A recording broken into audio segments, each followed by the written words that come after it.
السلام علیکم عزیز طالبات، امید ہے آپ سب خیریت سے ہوں گے۔ آج میں آپ کے لیے نہم جماعت کا سبق نمبر 4 شاعروں کے لطیفے کے ساتھ حاضر ہوں، جس کے مصنف مولانا محمد حسین آزاد ہیں۔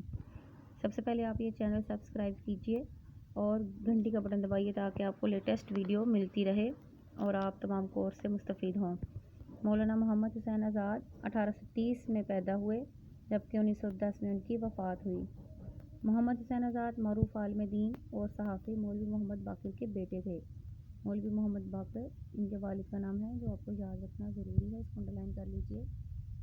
دلی میں پیدا ہوئے مولانا محمد حسین آزاد 1857 کی ناکام جنگ آزادی کے بعد۔ یہ 1857 کی جنگ آزادی کا بار بار ذکر ہوگا، مختلف حوالوں اور طریقوں سے آپ کو اس بارے میں علم بھی ہونا چاہیے کہ انگریزوں کی حکومت تھی تو چند مٹھی بھر مسلمانوں نے انگریزوں کے خلاف جنگ کی، جس میں کہ وہ ناکام ہو گئی۔ اس کو غدر بھی کہا جاتا ہے۔ ناکام جنگ آزادی کے بعد آزاد کے والد انگریزوں کے ہاتھوں مارے گئے، گھر بار لوٹ گیا، تلاش معاش میں دلی چھوڑی، لکھنؤ حیدرآباد گئے، پھر لاہور پہنچ کر محکمہ تعلیم میں 15 روپے ماہانہ تنخواہ پر ملازم ہو گئے۔ 15 روپے ماہانہ تنخواہ آپ کو ان کے حوالے سے یاد رہنی چاہیے۔ مولانا محمد حسین آزاد کی تنخواہ کتنی تھی؟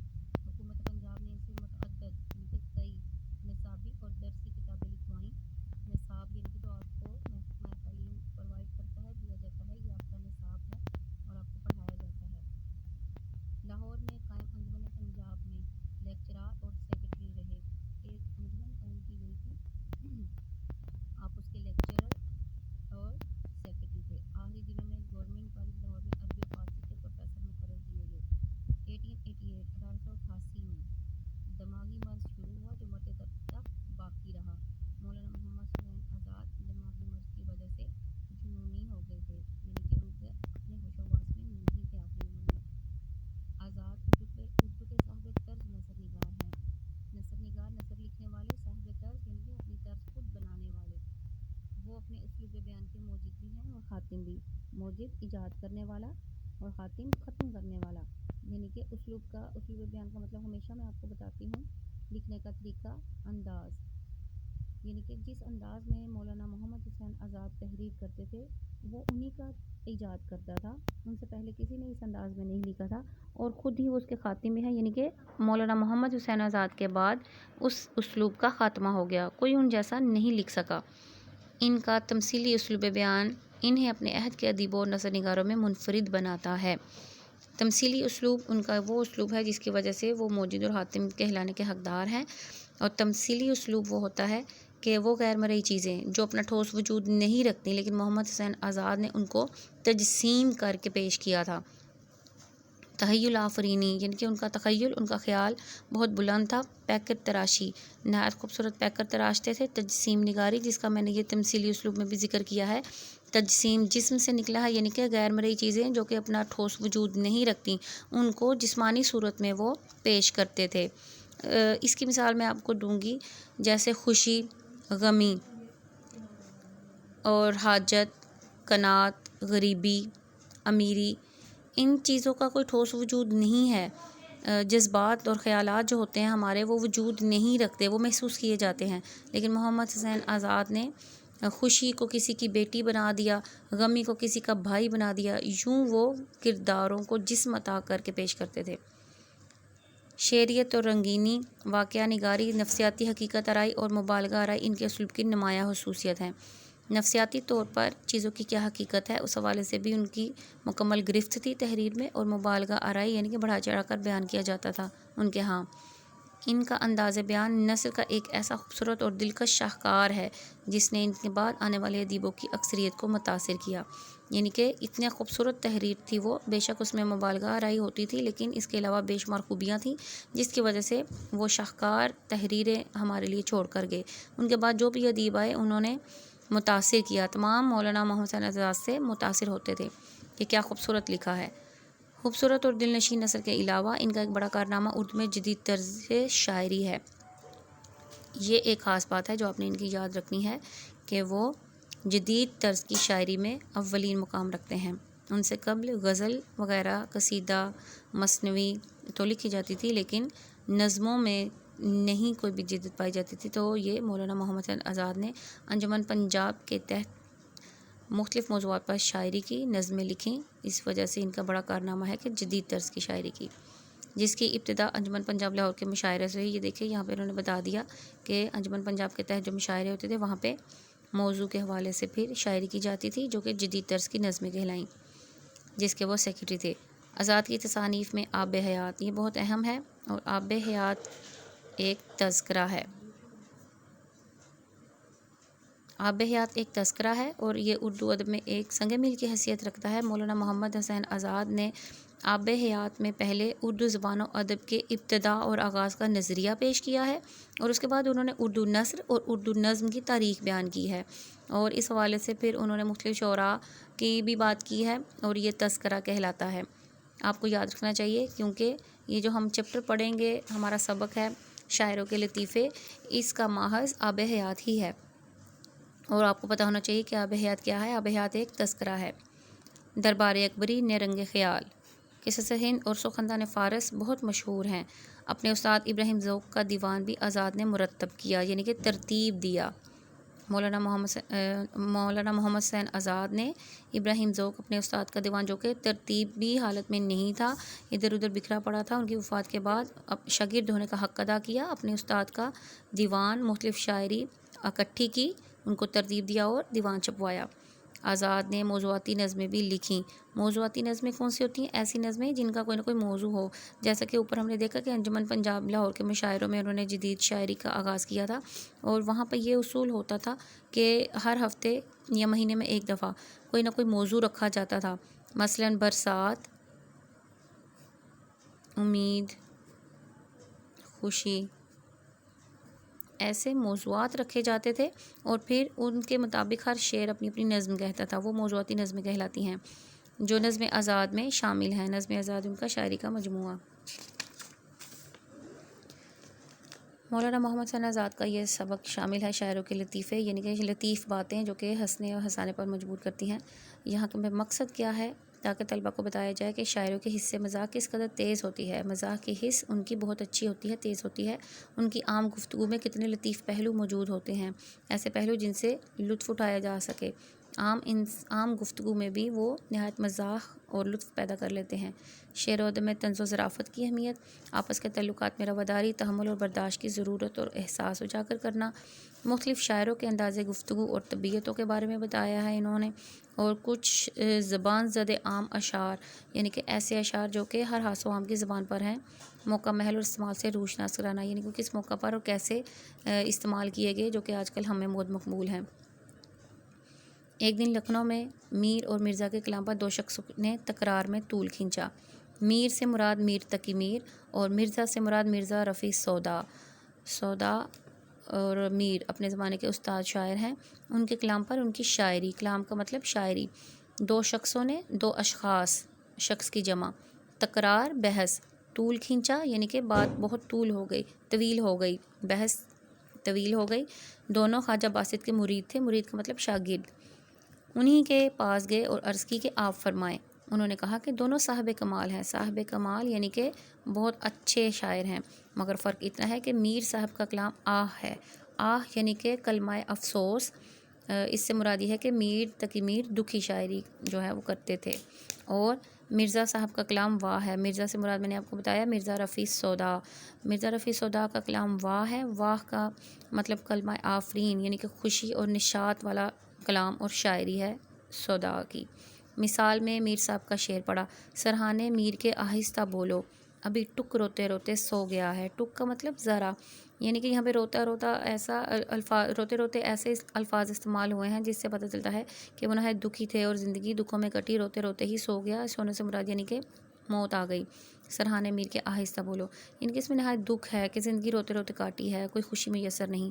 پھر مرزا کا شعر پڑھا، سودا کی جو بالی پہ ہوا شور قیامت، بالی سرہانہ، اس کا مطلب بھی سرہانہ ہی ہوتا ہے، شور قیامت یعنی کہ شور ہوا، خدام ادب بولے، خدام خادم کی جمع، ادب سے بولے، ابھی آنکھ لگی ہے، یعنی کہ ابھی تو یہ سوئے ہیں، یہاں پہ کوئی بالکل بھی رونا دھونا اور ایسے کوئی دکھ اور غم کا اظہار نہیں ہے، بس موت آئی اور چلے گئے، اس لیے میر کا کلام آہ ہے اور مرزا کا کلام واہ۔ ان میں سے ایک شخص جو مرزا کے طرفدار تھے، وہ مرزا کے پاس بھی آئے۔ مرزا کے بعد مرزا رفیع سودا کے پاس جن دو اشخاص کے درمیان بحث ہو رہی تھی ان میں سے پھر ایک شخص مرزا رفیع سودا کے پاس گیا اور سارا ماجرا بیان کیا، سارا قصہ بتایا۔ مرزا بھی میر صاحب کے شعر کو سن کر مسکرائے اور کہا، شعر تو میر کا ہے مگر داد خواہی، یعنی کہ داد کا مطلب تحسین خواہی، تعریف چاہنا، ان کی دادا کی معلوم ہوتی ہے۔ دادا کا مطلب ہے وہ آیا جو بچوں کی پرورش اور نگہداشت کرتی ہے، اور اس لائن کا مطلب یہ ہے کہ جیسے جو بچے کی پرورش کرے، اس کی نگہداشت کرے، اس کو پال پوس کر بڑا کرے، اس کو بچہ خام خواہ ہی پیارا لگتا ہے، خوبصورت لگتا ہے اور اس پر صدقے واری اور قربان جاتی ہے۔ تو مرزا کا کہنے کا مطلب یہ تھا کہ شعر واقعی میر کا ہے، لیکن جو ان کی داد و تحسین کی گئی ہے، یوں لگتا ہے جیسے کوئی ماں اپنے بچے کی تعریف و تحسین کر رہی ہے، یعنی کہ خام خواہ ہی میر کے کلام کی تعریف ہو رہی ہے۔ دراصل وہ خود بھی ایک استاد شاعر تھے اور اپنی برتری کا ہر کوئی دعویٰ کرتا ہے۔ دوسرا یہاں پہ ایک لطیفہ، شاعروں کے لطیفے میں سے دوسرا لطیفہ کیا ہے؟ ایک دن سودا مشاعرے میں بیٹھے تھے۔ مشاعرہ وہ محفل جہاں پہ شعر و شاعری کی جاتی ہے، لوگ اپنی اپنی غزلیں پڑھ رہے تھے۔ ایک شریف زادے یعنی کہ ایک لڑکا جو کہ نہایت شریف تھا، کی 12-13 برس کی عمر تھی، اس نے غزل پڑھی، مطلع تھا۔ مطلع کیا ہوتا ہے یہ آپ کو جاننا بے حد ضروری ہے۔ مطلع غزل کا پہلا شعر کہلاتا ہے، اس میں قافیہ اور ردیف ہوتا ہے۔ قافیہ اور ردیف کیا ہوتا ہے یہ بھی میں آپ کو بتا دوں، یہ صرف ایک شعر ہے، لیکن اگر پوری غزل دیکھی جائے تو اس میں ہر شعر کے دوسرے، یہ پہلا مصرع ہے، یہ دوسرا مصرع ہے، دوسرے مصرعے کے آخر میں ہے آیا ہے، اور اگلا جو شعر ہوگا اس غزل کا اس کے آخر میں بھی یوں ہے آیا ہے، اور یوں یہ ہے جب مسلسل بار بار شعر کے ہر دوسرے مصرعے میں آئے تو یہ ہمارا ردیف کہلاتا ہے۔ جبکہ سو گیا، ردیف سے قبل جو موجود ہو ہم آواز ہم وزن الفاظ، وہ قافیہ کہلاتے ہیں۔ مثلاً اس شعر میں سو گیا ہے، ہو سکتا ہے اس کے اگلے شعر میں رو گیا ہو، سو، رو، تو یہ جو الفاظ ہم وزن اور ہم آواز ہوں گے وہ قافیہ کہلاتا ہے۔ تو قافیہ اور ردیف اگر موجود ہو تو غزل کا پہلا شعر ہو وہ مطلع کہلاتا ہے۔ دل کے پھپھولے جل اٹھے سینے کے داغ سے، اس گھر کو آگ لگ گئی گھر کے چراغ سے۔ دل کے پھپھولے، دل کے چھالے، سینے کے داغ سے ہی دل کے چھالے ہمارے پھوٹ پڑے، اور دل کو ایک گھر کہا ہے، اس گھر کو آگ لگی گھر کے چراغ سے، یعنی کہ گھر میں ہی جو چھالے تھے وہ پھوٹ پڑے تو آگ لگی۔ یہ ایک نہایت دکھی اور افسردہ سا شعر تھا، اور جب اس شریف زادے جو کہ 12-13 سال کی عمر کا تھا، اس نے یہ پہلا ہی ابھی شعر پڑھا تو گرمی کلام پر سودا بھی چونک پڑے، ایک دم وہ چکنے ہوئے۔ گرمی کلام یعنی کہ اس کی شاعری میں جو موجود دکھ اور افسوس کی لہر تھی۔ پوچھا یہ مطلب کس نے پڑھا؟ لوگوں نے کہا حضرت یہ صاحبزادہ ہے۔ سودا نے بھی بہت تعریف کی، بہت مرتبہ پڑھوایا اور کہا کہ میاں لڑکے جوان ہوتے نظر نہیں آتے، خدا کی قدرت انہی دنوں میں لڑکا جل کر مر گیا۔ نمبر 3 پر جو لطیفہ پیش کیا گیا ہے وہ یہ ہے، ایک دن انشاءاللہ خان جرت کی ملاقات کو آئے۔ ایک شاعر ہیں جن کا نام انشاءاللہ خان ہے اور دوسرے شاعر ہیں جن کا نام جرت ہے۔ دیکھا تو سر جھکائے بیٹھے کچھ سوچ رہے ہیں۔ انہوں نے پوچھا کہ کس فکر میں بیٹھے ہو؟ انشاءاللہ خان نے پوچھا۔ جرت نے کہا کہ ایک مصرع خیال میں آیا ہے۔ مصرع ہوتا ہے شعر کا ایک حصہ، یہ جو ہے مصرع کہلاتا ہے، دوسرا بھی ساتھ مل جائے یہ دوسرا مصرع ہے تو پھر ایک مکمل شعر بن جاتا ہے۔ جرت نے کہا ایک مصرع خیال میں آیا ہے، چاہتا ہوں کہ مطلع ہو جائے، یعنی کہ ایک مصرع تو ذہن میں آ رہا ہے، دوسرا بھی مل جائے تو پھر مطلع ہو جائے گا، غزل کا پہلا شعر میرا ہو جائے گا، پھر میں آگے سے باقی کی غزل بھی کہہ سکتا ہوں۔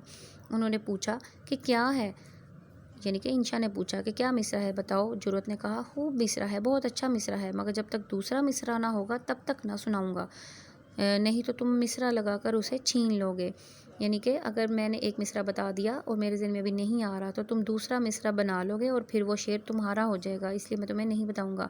سید انشا نے بہت اصرار کیا، یعنی کہ بار بار کہا، زور دے کر کہا کہ مجھے بتایا جائے۔ آخر جرت نے پڑھ دیا، اس زلف پہ پھبتی شب دجور کی سوجی۔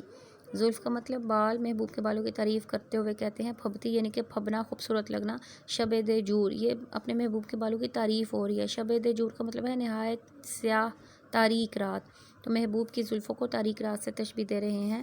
تو سید انشا نے فوراً کہا اندھے کو اندھیرے میں بہت دور کی سوجی۔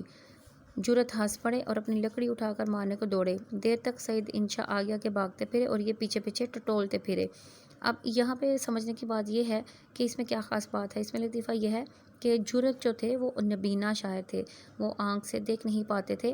نبینا ہونے کی وجہ سے سعید انشا نے طنز کے طور پر دوسرا مصرع ایسا لگا دیا جو کہ بالکل سوٹ کر رہا تھا، پھب رہا تھا پہلے مصرعے کے ساتھ، اندھے کو اندھیرے میں بہت دور کی سوچی۔ اس بات پر جرت ہنسے، یعنی کہ آپس کی ہنسی مزاح دونوں شاعروں کی ہو رہی ہے۔ ایک مشاعرے میں شیخ امام بخش ناسخ ایسے وقت پہنچے کہ جلسہ ختم ہو چکا تھا، مگر خواجہ حیدر علی آتش وغیرہ چند شعراء ابھی موجود تھے۔ یہ جا کر بیٹھے، تعظیم رسمی اور مزاد پرسی کے بعد کہا۔ تعظیم رسمی یعنی کہ رسمی طور پر جو ایک دوسرے کا حال احوال پوچھا جائے، مزاد پرسی حال احوال پوچھنا، تعظیم رسمی ایک دوسرے کو عزت احترام دے کر بات چیت شروع کرنا۔ اس کے بعد کہا کہ جناب خواجہ صاحب مشاعرہ ہو چکا؟ انہوں نے کہا کہ سب کو آپ کا اشتیاق رہا۔ اشتیاق شوق، یعنی کہ مشاعرے میں جو لوگ جا چکے ہیں وہ آپ کے شوق میں بیٹھے تھے کہ امام بخش ناسخ آئیں گے، ہم انہیں بھی سنیں۔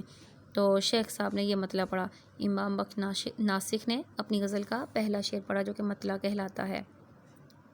جو خاص ہیں وہ شریک گروہ عام نہیں، شمار دانہ تسبیح میں امام نہیں، یعنی کہ جو خاص لوگ ہوتے ہیں وہ شریک گروہ عام نہیں، عام گروہ عام لوگوں میں شریک نہیں ہوتے، شمار دانہ تسبیح میں۔ تسبیح میں بہت سارے دانے ہوتے ہیں جو سب ایک جیسے ہوتے ہیں، لیکن امام اس میں شمار نہیں ہوتا۔ امام سب سے عالی اور بڑا اور مقام میں بلند ہوتا ہے۔ چونکہ نام بھی امام بخش تھا اس لیے تمام اہل جلسہ نے نہایت تعریف کی۔ امام بخش ناسخ کی یہ خوبی ہے کہ انہوں نے اپنے نام کا استعمال بھی کیا اور بتایا کہ میں سب سے خاص ہوں۔ ایک شاگرد اکثر بے روزگاری کی شکایت سے سفر کا ارادہ ظاہر کیا کرتے تھے، اور خواجہ صاحب سے مراد خواجہ حیدر علی آتش اپنی آزاد مزاجی سے کہا کرتے تھے۔ آزاد مزاجی سے مراد ہے آزاد طبیعت ہونا، یعنی کہ کسی رسم اور تکلفات میں پڑے بغیر وہ بات کیا کرتے تھے کہ میاں کہاں جاؤ گے؟ 2 گھڑی مل بیٹھنے کو غنیمت سمجھو، غنیمت سمجھو، کافی جانو کہ 2 گھڑی ہم مل بیٹھتے ہیں یہی بہت ہے، اور خدا جو دیتا ہے اس پر صبر کرو۔ ایک دن وہ آئے اور کہا کہ حضرت رخصت کو آیا ہوں، یعنی کہ اب میں بالکل ہی جانے لگا ہوں۔ فرمایا خیر باشد کہاں؟ خیر تو ہے، کہاں جانا ہے؟ انہوں نے کہا کل بنارس کو روانہ ہوں گا، کچھ فرمائش ہو تو فرما دیجئے، یعنی کہ اگر آپ کو کچھ چاہیے تو کچھ فرمائش کیجئے۔ آپ ہنس کر بولے، یعنی کہ خواجہ حیدر علی آتش ہنس کر بولے، اتنا کام کرنا کہ وہاں کے خدا کو ذرا ہمارا بھی سلام کہہ دینا۔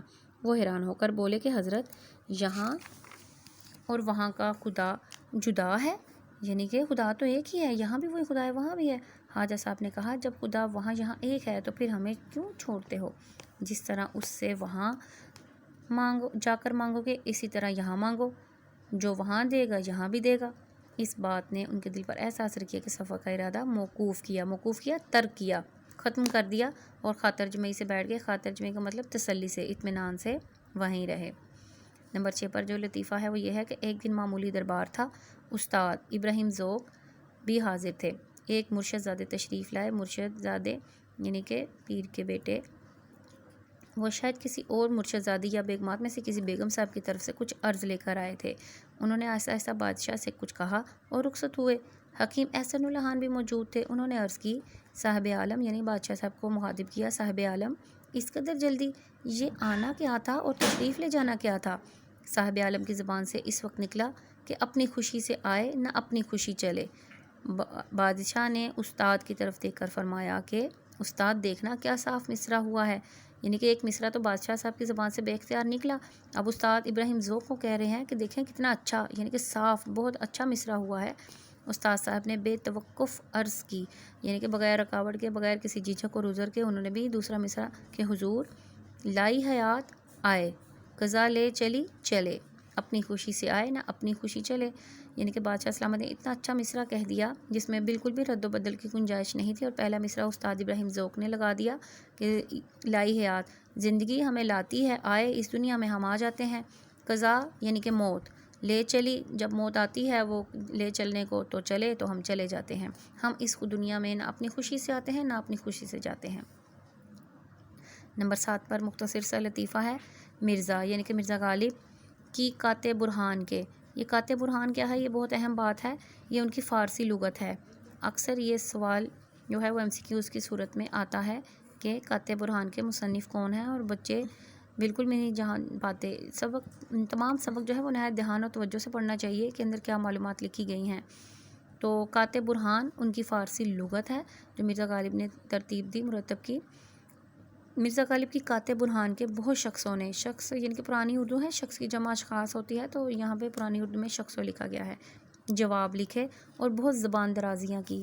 زبان درازیاں یعنی کہ بحث و تکرار، جھگڑا لڑائی کہ مرزا غالب نے فارسی کی لغت جو ترتیب دی ہے۔ کسی نے کہا کہ حضرت آپ نے فلاں کی شخص کی کتاب کا جواب نہ لکھا، یعنی کہ کوئی شخص آپ کو برا بھلا کہتا ہے، آپ پر تنقید کرتا ہے، جملے کستا ہے، تو آپ اس کی کتاب کا کوئی جواب نہیں دیتے۔ تو مرزا غالب نے کیا فرمایا، بھائی اگر کوئی گدھا تمہارے لات مارے تو تم اس کا کیا جواب دو گے؟ یہاں بھی نکتہ ایک نہایت لطیف نکتہ یہ ہے کہ جو ایسے فضول کاموں میں وقت ضائع کرتے ہیں، میرے نزدیک وہ گدھے ہیں، اور گدھا ایک جانور ہے، وہ دولتی مارے تو بدلے میں ہم بھی تو اسے دولتی نہیں مار سکتے، ہمارے پاس اتنا وقت نہیں ہے۔ مرزا غالب بھی اپنے زمانے میں اپنے حد میں مشہور اور قابل کرام شاعر تھے، اور ان کو اپنی اہمیت کا اندازہ بھی تھا، اس لیے وہ دوسروں کے بے فضول باتوں کے جواب نہیں دیا کرتے تھے۔ یہ دیکھیں ہمیشہ سبق کے آخر میں اس کا ماخذ لکھا ہوتا ہے، اس سبق کا ماخذ آب حیات ہے، جو کہ تذکرہ ہے مولانا محمد حسین آزاد کا۔ امید ہے آپ کو یہ سبق نہایت عمدگی سے سمجھ آ گیا ہوگا۔ مزید کسی لفظ کا معنی یا جملے کا مفہوم سمجھنا ہو تو آپ کمنٹ کر کے ضرور بتائیے گا کہ آپ کو کیسا لگا اور آپ مزید کیا سننا اور سمجھنا چاہتے ہیں۔ میری طرف سے اجازت، اللہ حافظ، انشاءاللہ اگلے سبق کے ساتھ حاضر ہوں گے۔